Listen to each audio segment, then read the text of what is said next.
संसार चक्रात अडकून परिस्थितीचे धक्के खात सुखदुःखाच्या चक्रामध्ये पिळून निघत सामान्य माणूस मरेपर्यंत अज्ञानात चाचपडत असतो.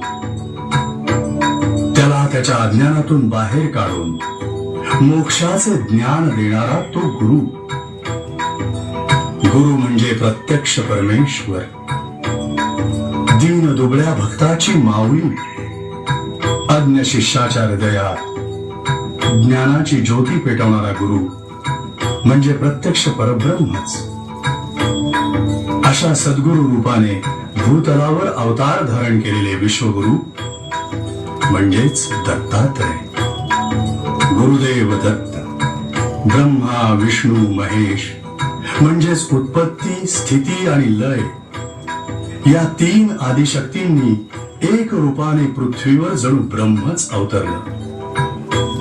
भयानक ग्रासलेल्या दुःख आणि वेदनांच्या भारानं वाकलेल्या भोळ्या अडाणी जनतेची दुःख दूर करण्यासाठी दत्तगुरूंनी पुढे श्रीपाद श्रीवल्लभ आणि नरसिंह सरस्वतीच्या रूपात अवतार धारण केला.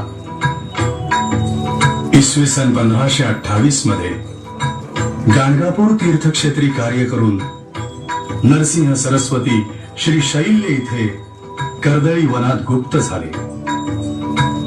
त्यानंतर बरोबर 300 वर्षांनी चैत्र शुद्ध द्वितीया शके 1017 पंजाबातील छेलीखेडा इथं दत्तगुरूंनी एक पूर्णावतार घेतला.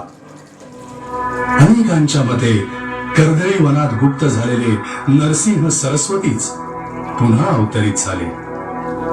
हेच पुढे अक्कलकोट इथे स्वामी समर्थ म्हणून प्रसिद्ध पावले.